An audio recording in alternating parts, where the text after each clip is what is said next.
hope for the Calvary God. I used to hope for the Calvary stand too, but my son plays for the Hamilton Tire Cut, so they have to be on the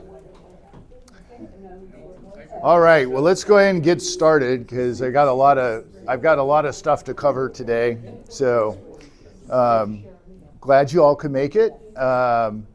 Just for those of you who may not have been here last week, just to recap, we're kind of talking now about the monarchy, the Israelite monarchy, so how all of that got started. And so last week were stories, the Bible, the biblical text and the biblical story about Saul. And if you remember, Saul was, he was the first king anointed by Samuel, and he looked like a king. He was tall and he was good looking and he was a great warrior. And then he kind of ticked God off by jumping to do the sacrifice too fast before the big battle. And Samuel, he at least ticked off Samuel for sure, who was the prophet and the high priest. And so he kind of got scooted aside and to make way for David. So today we're going to talk about the story of David. Some of this will be familiar. Some of it is probably not as familiar.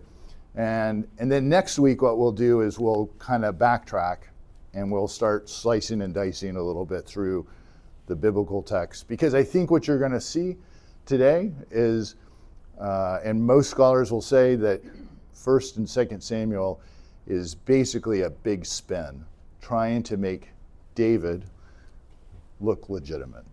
Because I think you'll easily start to see through some of these stories that David is somewhat illegitimate. But just as you know, that your classes are very useful. Last week you were pointing out the dynasties lasted 250 years. Right. In one of my golf groups, I was pointing out the current situation and the age of this dynasty. Yeah. Yeah. Just by the by. That's kind of sad. Well, it is sad. Yeah. Very sad. Yeah. Okay, so David, as you may know, is beloved of the Jewish people. Christians love David. Everybody loves David, especially the Deuteronomistic historian. And if you remember right, the books of Joshua, Judges, Samuel, Kings. This is the history of Israel as told through the eyes of the writers of the book of Deuteronomy. They see everything as very transactional. You do good things, God blesses you. You do bad things, God abandons you. So that's kind of their overall mindset. You have to follow the laws of God or else you're out of luck. He's described as a man after God's own heart. We'll see about that. And he becomes the standard for all future kings. So this is really kind of the model. Everybody ends up getting compared to David. Even Jesus ends up getting compared to David. So we first meet David in 1 Samuel chapter 16 after God regrets having made Saul king. Saul has annoyed Samuel and God Yahweh is like, I regret ever making him the king. So Samuel, God says, we got to find a new king. So he sends Samuel to Bethlehem, and he's like, Samuel, go to Bethlehem, and I'm going to show you a new king. So Samuel shows up, and all the people in Bethlehem are like, oh my God, why are you here? They're worried that because I guess usually when Samuel showed up, you had done something wrong, and he was there to straighten you out. And he's like, don't worry, I'm here to find a new king. So he's like, goes to Jesse, and we don't know much about Jesse other than his name keeps getting thrown out all the time as David, son of Jesse, David, son of Jesse. So scholars kind of interpret that maybe in ancient times, Jesse was kind of a big deal, even though we don't know that much about him anymore. And so Jesse brings out all of his sons. Samuel looks them over, and he looks and he sees the oldest son, Eliab. And he's like, Eliab is tall, good looking, the oldest, strong. And Samuel says, surely this is the Lord's anointed one. But God says to Samuel, no, don't look at his appearance. God, I don't look at the outward appearance of people. I look at what's in a person's heart. So keep looking. So Samuel runs through all of Jesse's children, and they don't find the king. And so Samuel's like, the Lord hasn't chosen any of these. And he goes, do you have any more kids? And Jesse's like, well, only David, but he's out. He's the shepherd kid out with the flocks. So Samuel says, go get him, bring him in. Good morning, good morning. He shows up, and so they go out to where David is, bring him back to town. And here's the description. He was ruddy-cheeked, bright-eyed, and handsome. Wait a minute, I thought God was looking at the heart, but I can't. But still, you got to be good-looking. You still have to be good-looking. And God says, rise and anoint him, for this is the one. So Samuel took the horn of oil and anointed David king. The funny thing is, this is never, ever mentioned again. As we go forward, everybody's trying to figure out who David is. And David never says, oh yeah, remember me? I'm the one that Samuel anointed as king. Most scholars think this is a story to kind of give David some legitimacy, an after-the-fact story to give David some legitimacy for being the king, because it's never mentioned again. So we talked a little bit about last week. We read part of this part of the story. Saul's reigning as king, but the Spirit of God has left. And in fact, not only has God left him, but God sends an evil spirit to torment Saul. And so the Saul's courtiers say, hey, we got to do something about this evil spirit. Maybe if we play music, it'll feel better. We've heard about this kid who plays music, or this guy who plays music. So they go and they Saul sends a messenger to Jesse and says, send me your son David. David came to Saul. He played the lyre for him. He soothed Saul's evil spirits. And Saul took a strong liking to him and made him one of his arms bearers. Now, an arms bearer in the ancient world was not just a servant kid. This is the guy who goes into battle. It's kind of like their main bodyguard. Or in football terms, it's the left tackle of the a right-hand quarterback, right? The guy who's kind of watching the blind side, if you've ever seen the movie The Blind Side, because when the quarterback turns to pass, he can't see what's happening over on his left side. So that left tackle becomes really important to protect, and that's what the arms bearer. So the arms bearer goes to war. So they're good warriors. So this would imply that David is not just a kid, but an adult and a pretty good warrior at that. 6'5", 330. Exactly. And whenever the evil spirit of God would come upon Saul, David would take the lyre and play it, and Saul would find relief. So great relationship between Saul and David. So that's the first story of how Saul and David meet. Then on the next chapter, that's the end of chapter 16. In the next chapter, we hear about the Philistines preparing for battle. The Philistines are the great enemy, and out comes this giant of a soldier from the Philistines, Goliath. And he was 6 cubits high and a span tall. That's about 6'3", 6'4". Everybody back in the ancient time were relatively short.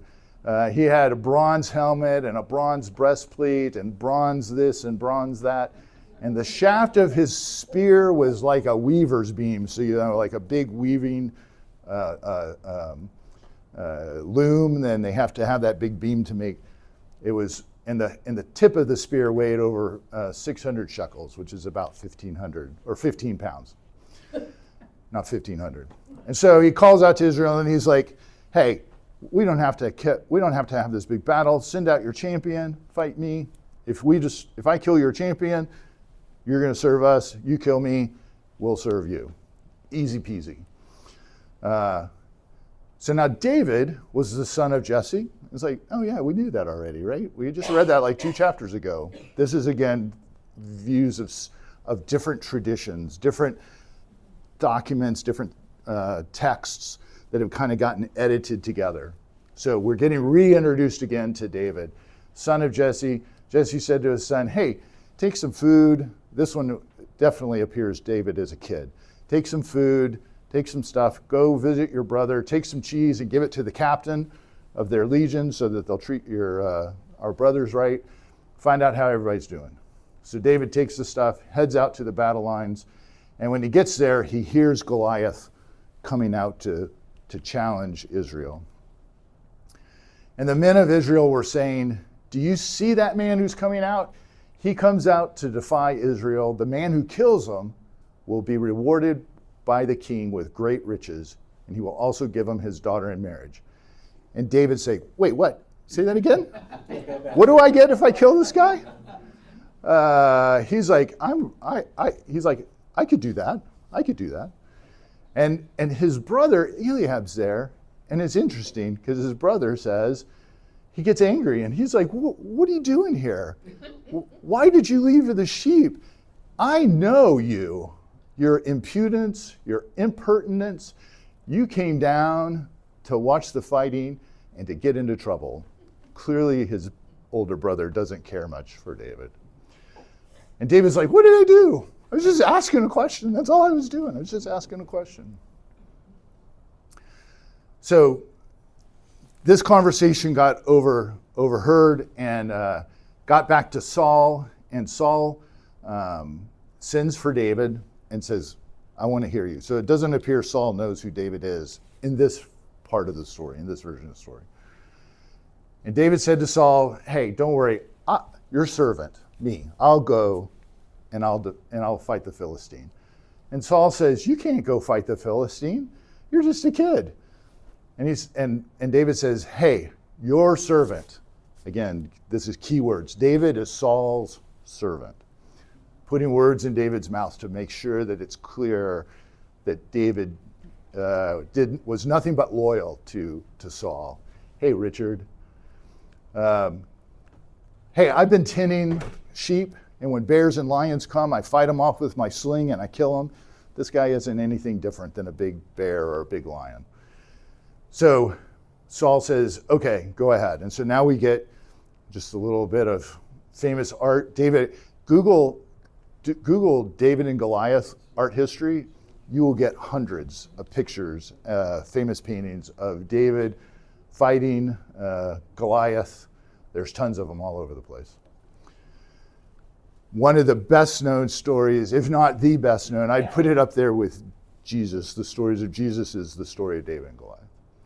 So Saul tells David, all right, fine, you can go. He puts all his armor on David, and David's like, I can't even walk around in this armor.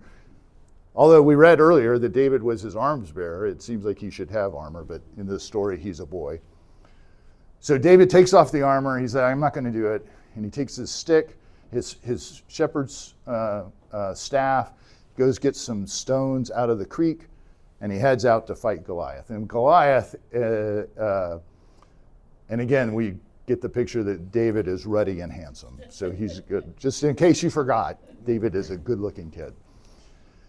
And the Philistine curses David, and he says, come here, and I will give your flesh to the birds of the sky and the beasts of the field. So Goliath is like, this is ridiculous. And David replies, again, famously, you come against me with sword and spear and javelin, but I come against you in the name of the Lord of hosts. And he's like, you're going to regret this, buddy.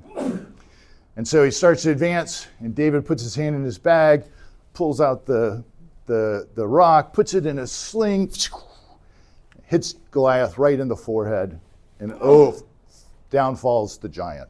Bless you. And then, Goliath, maybe he's dead, maybe he's just stunned, but he's defenseless. And since David had no sword, he ran up and he stood over the Philistine, and he took Goliath's own sword and he cuts off his head. And when the Philistines saw that the warrior was dead, they ran. And the men of Israel and Judah rose up with a war cry, and they pursued the Philistines all the way back to the gates of Ekron, one of the big Philistine cities. And David took the head of the Philistines and brought it to Jerusalem. That's weird. Jerusalem isn't even a Jewish city at this time, and it's about 30 miles from where this battle is. Again, we talk about when is this text written. These texts are probably being written down hundreds of years later, when Jerusalem is the capital of Israel. And so they're just kind of like, what would David do? Of course he would bring it to Jerusalem. That's where you bring stuff like that.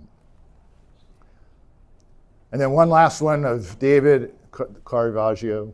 It's a famous David and Goliath painting. So David kills Goliath. It's a huge victory. And Saul and his commander of his forces, Abner, is standing up in the watching all of this battle play out. And Saul looks over to Abner and he's like, who's that kid? Who's that who just ran? He's like, wait a minute, you just tried to put all your armor on him and he placed the liar for you. Again, this is a third story of how David comes into Saul's family. Abner says, I have no idea. And so they go, the king says, go find out who that is and whose son he is. And then he brings the head of the Philistine in his hand. I guess he ran down to Jerusalem and then he ran back to give it to Saul, and he gives it to Saul. Bottom line is, through whatever version of these stories you want to listen or pick from, or all of them, David comes in and gets into the court of Saul. He kind of becomes entrenched with the king of Israel. So he becomes very close to the seat of power, however he gets there. And in the meantime, he gets to know the family really well. He gets to be really close friends with Jonathan, who's Saul's son. And all through 1 Samuel, we'll see there is a very, very, very close relationship between David and Jonathan. And Jonathan gives him his cloak and his tunic, and he gives them to David along with his sword and his bow and his belt. This is the heir to the throne, giving all of the trappings of royalty to his friend David. So what this chapter, what these verses are kind of saying is, David is so close to power that even Jonathan considers him as probably going to be the next king. And he becomes famed. David becomes famous throughout of Israel. The women of Israel come out singing, Saul has killed his thousands, but David his tens of thousands. So he quickly becomes a threat. He goes from being on the inside with Saul to becoming an inside threat to Saul. Saul was afraid of David, and Saul removed him from his presence and appointed him the chief of a legion to march at the head of the troops. Because he's trying to get David killed.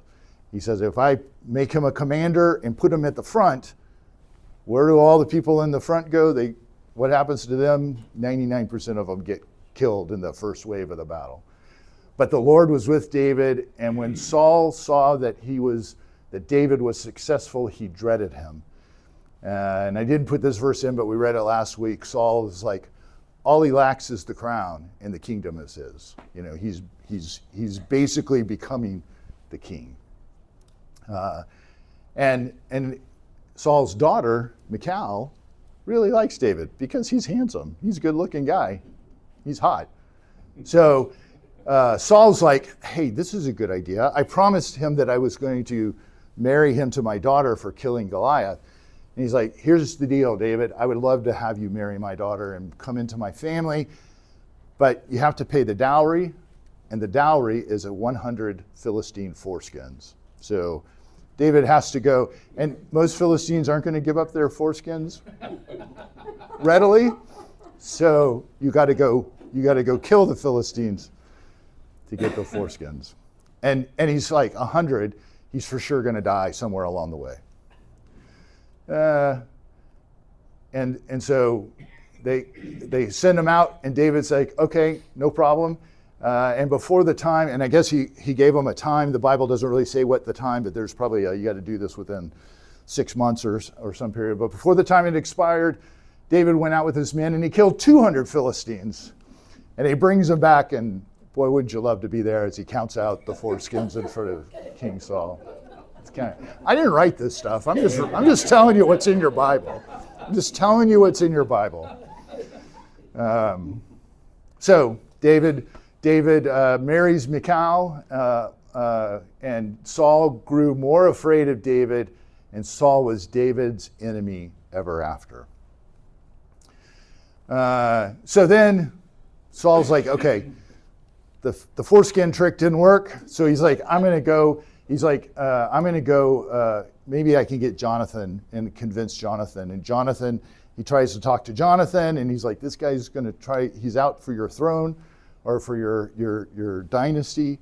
But Jonathan is more committed to David, and he tells David Saul's hunting him. So then Saul says, well, I'm going to go send some soldiers to David's house, and I'll just kill him. We'll just kill him. That'll be the end of it. But his daughter Michal finds out, and so she pulls the Ferris Bueller, right, and tells David, get out of the window. And she takes the household idol and puts it in the bed and covers it with a cloth, and on its head she put a net of goat's hair, so that when the soldiers came, she's like, oh, he's sick, he's in bed and he's sleeping, and it gave David time to get away. Which, as we mentioned last week, why does a man after God's own heart have idols in his household? That's kind of strange. More little things about what the Bible says this is what you should do, but it certainly appears that all the people were doing something else, right? All right. And so from that point on, David is like, he's on the outs. He can't go back to Saul's court. So he departed from there and escaped to Adullam. And when his brothers and his father's house heard, they joined him in the wilderness. Everyone who was in dire straits and everyone who was in debt and everyone who was desperate joined him, and he became their leader, and there were about 400 men with him. So what he basically does is turns into Robin Hood. He's living out in the wilderness, trying to stay away from the king who's trying to kill him. And it's like, man, that sounds a lot like the Robin Hood story. And all the people who are desperate and on the outs and fugitives from the law, desperados, they all join with him, and he's got this band of ruffians out in the desert. So Saul, in the meantime, is busy fighting the Philistines, and so he finally says, okay, he finally comes back and he hears that David is out in the wilderness, so he takes 3,000 men and goes to search for David. David has 400, so he and his men, they're scouring the countryside, and they get to this area, and there was a cave there, and Saul really had to go. It was like really a difficult, there's not a lot of porta potties out in the wilderness of Israel. So Saul goes into the cave to relieve himself. And it just happens that this is the cave that David's hiding in. So David's men are like, dude, this is the day. God has delivered Saul into your hands. He's in there with his pants down, and you just gotta, and you're done. And you should kill him. And what does David do? Saul has done nothing but try to kill him. David says, Lord forbid that I should do such a thing to my Lord, that I should raise my hand against him, for he is the Lord's anointed one. So David cuts off a piece of his coat. He tells his men they're not allowed to hurt Saul. And then Saul finishes his business, leaves the cave, and David comes out up on the top of the cave and shouts out to Saul and says, my Lord King. Saul looks around and sees David, and David's like, why do you listen to these people who say I'm trying to do you harm? I'm not trying to do anything to you. You can see for yourself now that the Lord delivered you into my hands, and though I was urged to kill you, I showed mercy, For I said, I will not raise a hand against my Lord, because he is the Lord's anointed one. It makes these, lots of these stories remind me of when I was in college and we were studying Shakespeare, and I can't remember which play, but methinks thou protest too much. You know, over and over, David's saying, I didn't do anything. I'm innocent. I'm not trying to kill you. I'm not trying to take your throne away. But you wonder why the story makes such a big deal out of this, especially when we get to the end. Because we'll see that here in a minute. All right, so David's out living in the wilderness, and there's not, you got to make a living somehow. So he takes his men, and he kind of starts to, he hears about this guy in this area called Maon, and the guy's name was Nabal, and he had a beautiful wife named Abigail. And so David heard that Nabal was out shearing his sheep. Nabal was rich. He had lots of flocks. He had lots of money. So David sent 10 of his young men, of his soldiers, and David said to them, go to Nabal and greet him, saying, peace be to you. Peace be to your house. Peace be to all that you have. But remember that your shepherds have been among us, and we didn't harm them.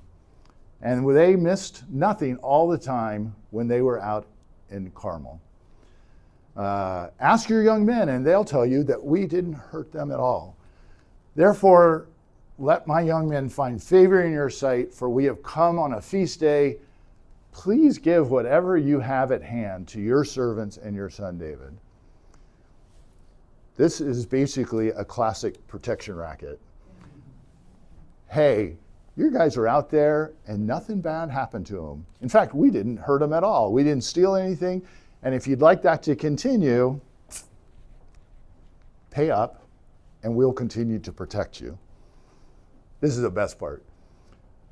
So the men went and they said all this to Nabal in the name of David, and they waited for an answer. And Nabal answered, who the hell is David? Who's the son of Jesse? There are many servants today who are breaking away from their masters. Shall I take my bread and water and the meat that I have butchered for my shearers and give it to men who I don't know who they are? He's like, forget it. I'm not paying. And when David heard this, he said to his men, all right, boys, strap on your swords.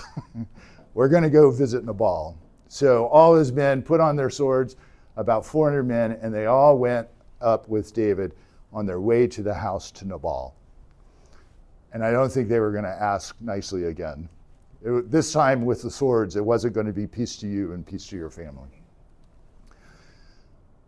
But fortunately for Nabal, he has a super smart wife. And she hears about this, and so she takes 200 loaves of bread, 2 skins of wine, sheep, grain, raisins, fig cakes, and she loads them on the donkeys, and she says, go on ahead of me, and I'm coming right after you. And she didn't say anything to her husband. And she goes out, I've edited some here, but she goes out and she meets David halfway, and she gets off her donkey and she falls down on the ground and says, oh my Lord, my husband's an idiot. He doesn't know what he's talking about. He should have given you this money. Please don't do anything to hurt him. She gives him all the thing. And David says, blessed be the Lord. All this stuff comes to me. Blessed be the God of Israel who sent you to meet me today. Blessed be your good sense. Good for you. You kept me today from blood guilt and from avenging myself by my own hand.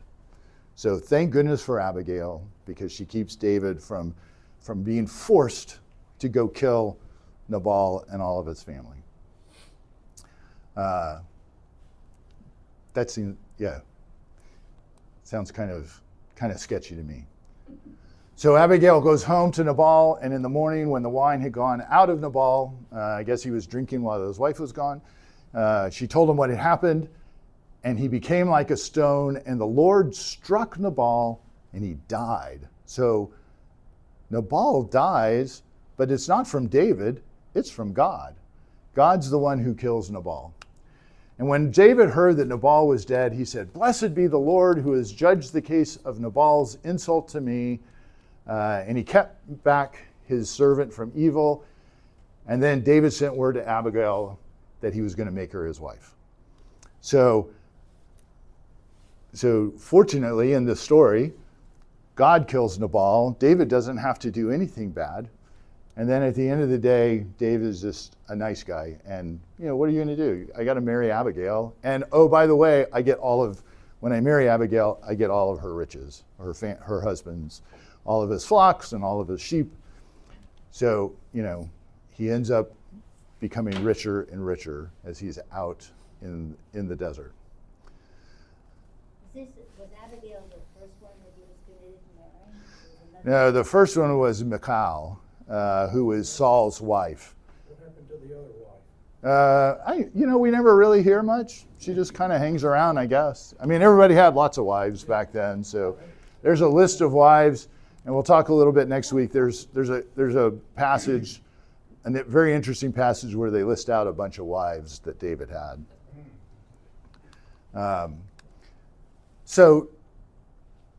So David says, okay, time continues to go on. He's still stuck out in the desert. Saul's still trying to kill him. David says, someday I shall, so David says to himself, one day I will certainly perish at the hands of Saul. The best thing for me to do is to flee to the land of the Philistines. So David and the 600 men who went with him, so I guess he's picking up guys because he started out with 400, now he's got 600. And they crossed over to King Achish of Gath. If you remember, Goliath was from Gath. You would think that going back to Gath would be David would kind of be persona non grata for the guy who killed their champion. But Achish is like, oh, hey, welcome, come on in. So David and his men stayed with Achish, and when Saul was told that David had fled to Gath, he didn't pursue him anymore. And so while the Philistine king gave him shelter and protection, he also expected some stuff from David. And so David and his men would go out and they would raid the Jeshusites and the Jizerites and the Amalekites. And when David attacked a region, he would leave no man or woman alive. He would take their flocks, their herds, their asses, their camels, their clothing, and he would bring it all back in tribute to Achish. And when he returned and came to Achish, Achish would ask, "Where did you raid today?" And David would say, "Oh, I was raiding in the Negeb of Judah." That's Israelite territory. Or the Negeb of the Jerahmeelites, again, or the Negeb of the Kenites. These are all the kind of the deserty regions, but these are all kind of Israelite settlements. So David would say, I'm raiding the Israelites, but in reality, he was, according to the text, he was getting money from, or he was getting all of his stuff from the Amalekites and the other people who were the enemies of Israel. Because what king of Israel would raid his own people and steal from his own people? That doesn't make sense. And such was his practice for as long as he stayed in the territory of the Philistines, and Achish trusted David. So David is now the anointed one of God, the killer of Goliath. He's now on the outs. He's being pursued through the desert, and now he's basically a mercenary working for the Philistines.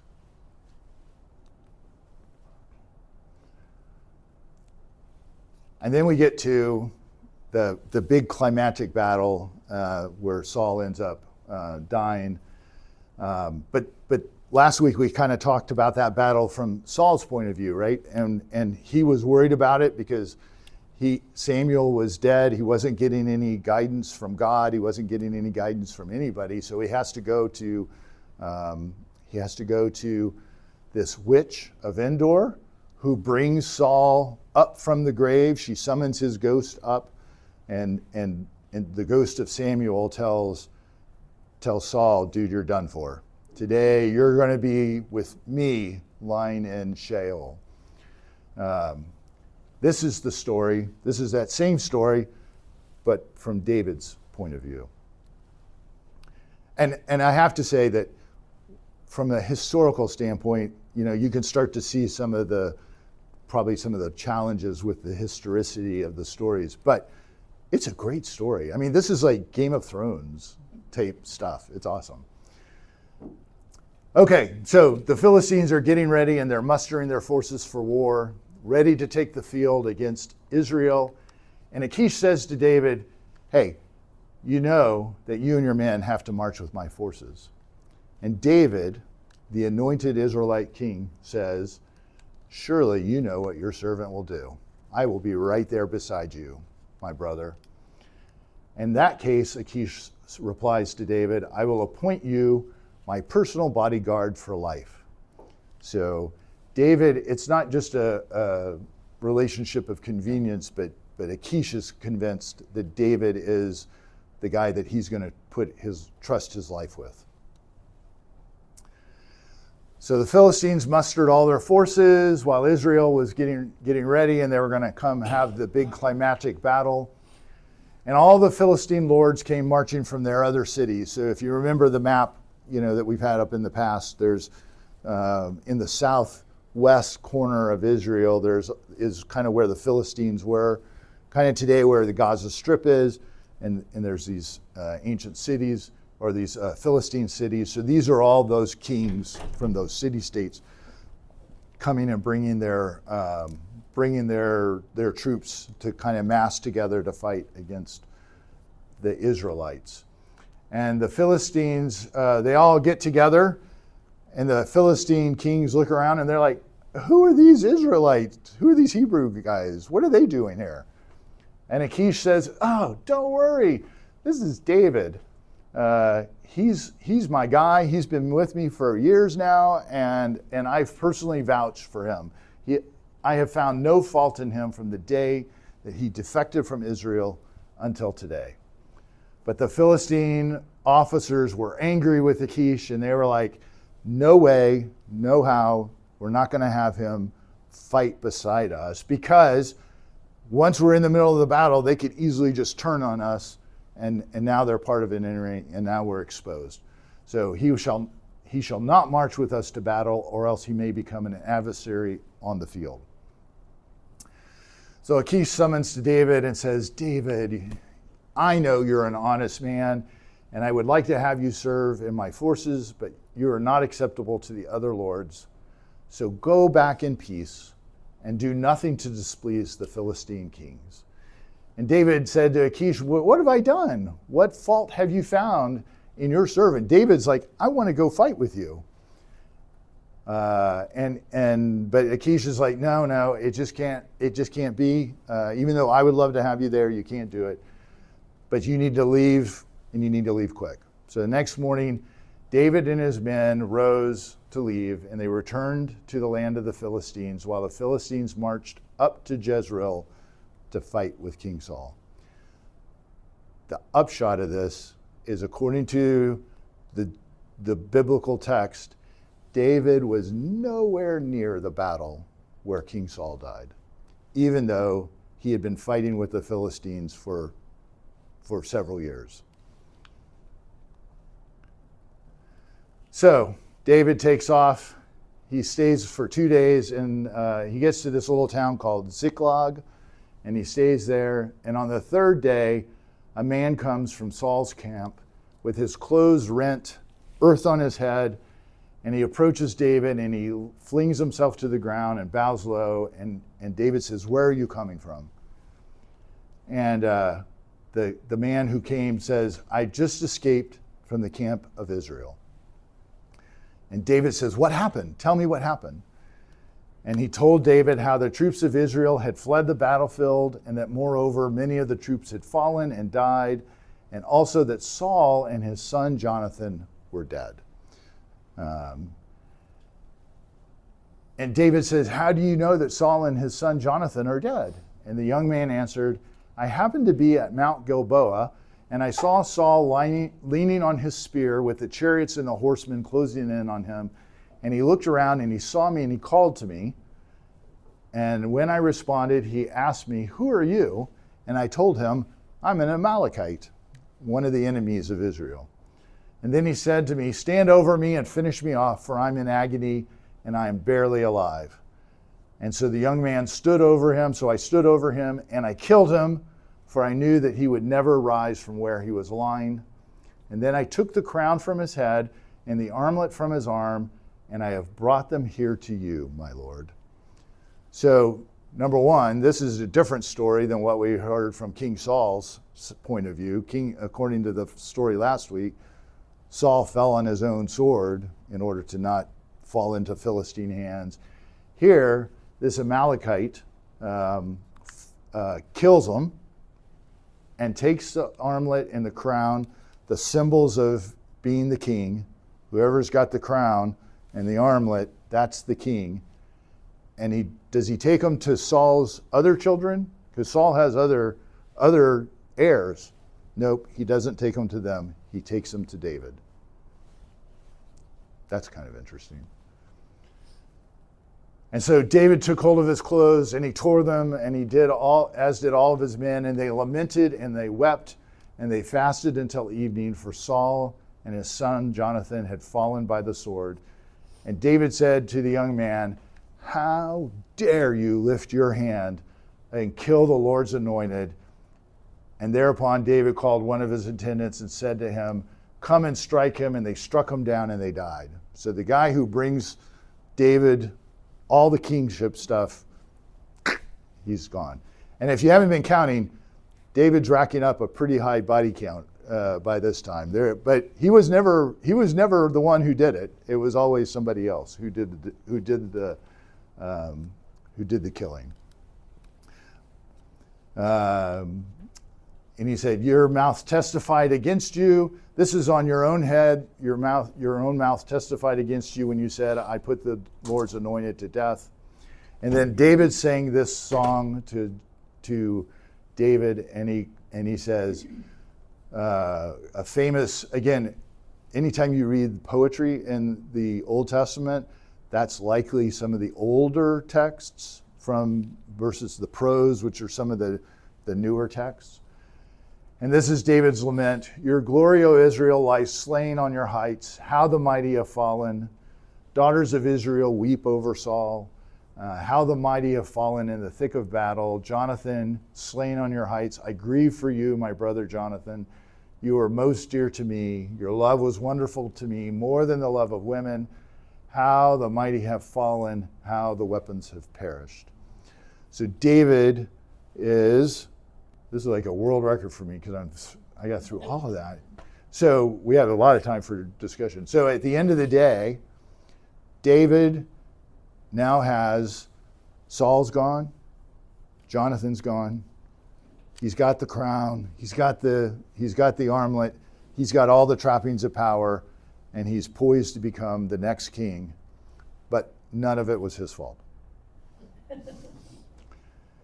So what we'll talk about next week is we'll kind of go through some of this, and I think you can kind of start to see, if you read a little bit between the lines, that maybe some of this is being told to spin things, to make it a little more appealing, that David wasn't really the one at fault.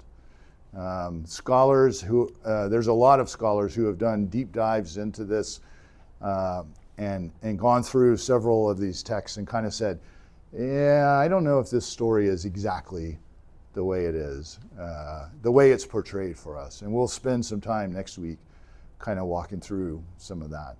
But I think it's important to have the overall picture of the story before we start slicing and dicing.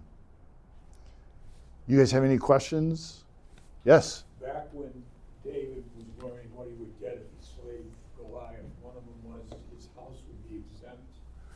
Does that mean Yes. exempt Exempt from from taxes? taxes. Right. Yeah. So the king's saying, so Saul's would be saying, listen, whoever slays this giant and delivers us, you get to marry my daughter, and you don't have to pay taxes anymore. You nor any of your family, kind of to sweeten the pot. A few years ago, I did a Bible study, and we were started at the beginning, and I'm reminded about what you're talking about here. And I said, this book, out of the Bible, it's not sold in public places. It's not sold where children can get at it. Yeah. Oh yeah. I said the stories in here are gruesome to the nth degree. Yeah, You know, yeah. there's incest. Well, we haven't talked about that. But, Yeah. But the foreskins and the battles and the betrayals. Yeah, yeah. This is our book of. Yeah, yeah. It's a book of it's how the ancient world kind of was. I mean, there's a lot of stuff. I think there's kind of sometimes two views of how you see the Bible. One is this is God's word to us, you know, that has been given to us of how you need to live.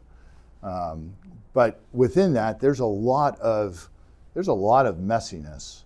The other interpretation is this is the understanding of people of who God was, and you can start to see an evolution of God from the early days, you know, into the time of Jesus and beyond Jesus, where this idea of who God is not static. If you go back to the Garden of Eden story and the Genesis stories in Genesis, God walked around the garden. He was kind of like a human.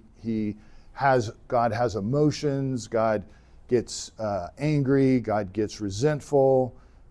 Sometimes God can be pretty petty in some of these stories. And over the course of the Hebrew Bible and into the New Testament, you see a changing understanding of who God is. So that by the time you get to Jesus, you're not seeing that. God doesn't present God's self to people anymore. God, you know, it comes in the form of the prophets or through Jesus. You don't get God just wandering around the land of Israel in the time of Jesus. So it's kind of this unfolding of get to see who God is. And I think part of what the story here is that while the Bible tries to spin it to make, there are scholars who say this is all just fantasy. This is all King Arthur, Robin Hood, Game of Thrones. Take your pick of what fantasy story you like. It's basically all of that. There's no evidence for David or Saul. And there's no archaeological evidence other than that one stone we talked about last week, you know, the Tel Dan stele that says Israel, the house of David. So there's very limited historical or archaeological. What you're left with is what's in the Bible. But I tend, and I think most critical scholars tend to say that while these stories may not be accurate historical as we see history today, that there's kernels of truth in there, you know. And you look at Moses, you look at David. I think David and Saul are real people. So you said Abigail inherited all the riches of, right, the husband that died? Well, she would have been, it was tough for women to own property. Because David married her, right? Yeah. So David married her, so he becomes So that's my question, though. Did she really, as a woman back then, was she allowed to inherit property and all the flocks and sheep and all the... She would not have. It would have been kind of in holding, and then it would have either been somebody has to marry her, or somebody comes and kills her and takes it, or it would maybe go back to her father or brothers or something like that. In the beginning, you said that God was annoyed with Saul because he sacrificed too soon. Yep. Well, too soon before what? So last week we talked about the story where Saul's getting ready to go into battle with the Philistines, and Samuel says to Saul, "Hey, go get there. I'll meet you there in a week, 7 days, and then I'll do the offering, and then you go into battle." So Saul's like, "Okay." So he rounds up all of his troops from all the tribes of Israel, and they all converge, and they all stand around, and they're all waiting for Samuel to show up. And 7 days, 8 days, 9 days, Samuel doesn't show up. And pretty soon, all of the Israelite troops are like, man, we got to go. If you're not going to go attack. And so Samuel's like, it's way past the time that Samuel's supposed to be here.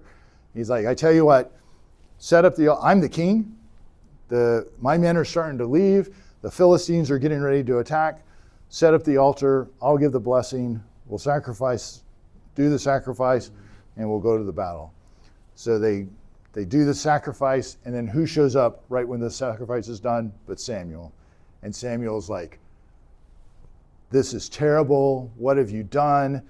You are no longer in favor with God because you can't listen to basic instructions, basically. So a very minimalistic offense, in my humble opinion.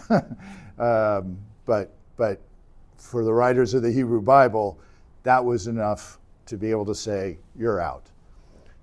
And I think what we'll talk about a lot next week is that's kind of David most likely came in and usurped the throne. Saul was the king, Jonathan was the heir, David was just this guy from Judah who somehow gets entangled in Saul's court and ends up usurping the throne and ripping it out of Saul's hands, and the Bible has to be able to, the biblical writers have to be able to explain that. And so they have to find a way, what did Saul do? If Saul had followed all the rules, back to the Deuteronomistic thinking, if Saul followed all the rules, that shouldn't have happened. So clearly something must have happened, and this was their attempt at coming up with a reason as to why. Cora. How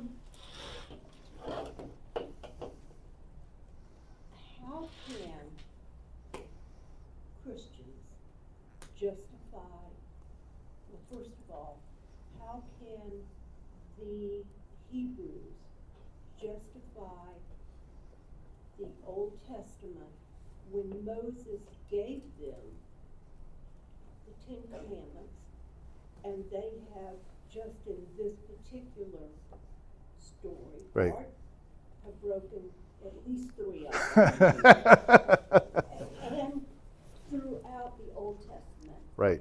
How can Christians who believe in Jesus and who believe in loving your neighbor as yourself can justify the Old Testament and put it in with the same book as the New Testament? That's really a great question. So if you didn't hear that, Sorry. how do you take all of this violence and still hang on to it, as Christians when Jesus is preaching love and forgiveness and peace? There is, and maybe it's my fault because we're talking about the historical aspect of it, but there are big tracts of the Old Testament. When you get into the prophets rail against the kings for not following God's law. You're not doing the right thing. You're not taking care of the poor. You're not taking care of the widows and the orphans. You're not following God's commandments. What does God require of you? To love justice, to do justice, to love mercy, and to walk humbly with God. Those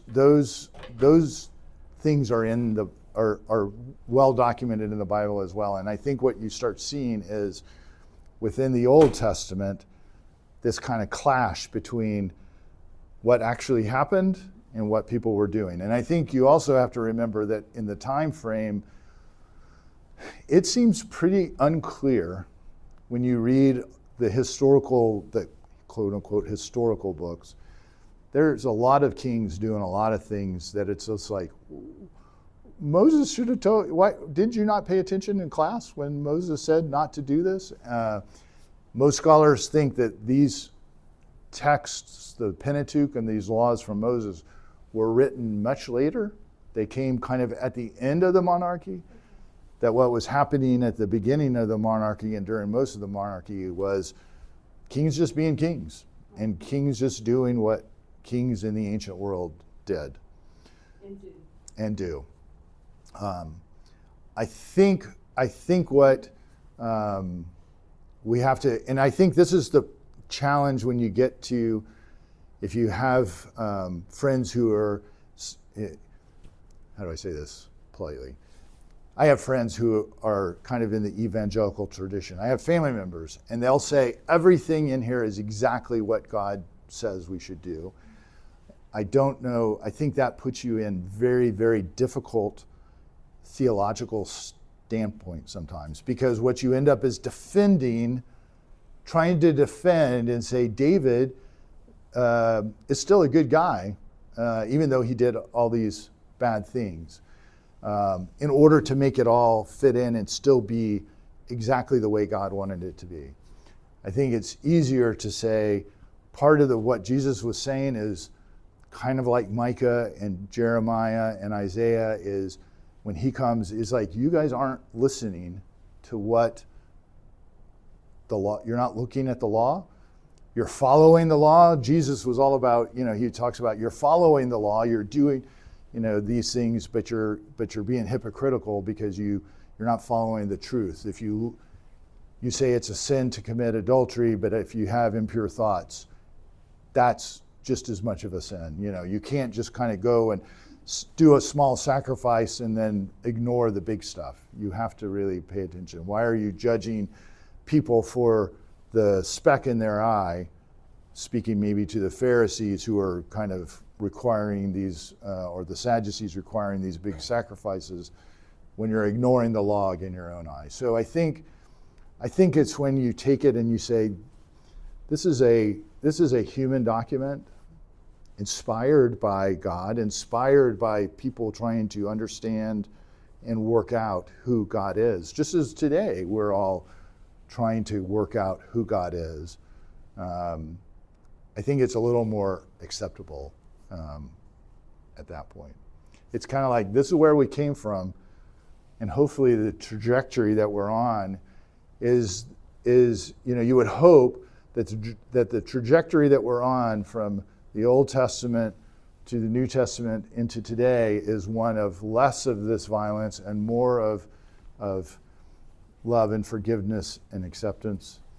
But if you study the early church, once it kind of got entrenched with the Roman Empire, the Christians did the same thing, right? The Christians have done just as many things, bad things.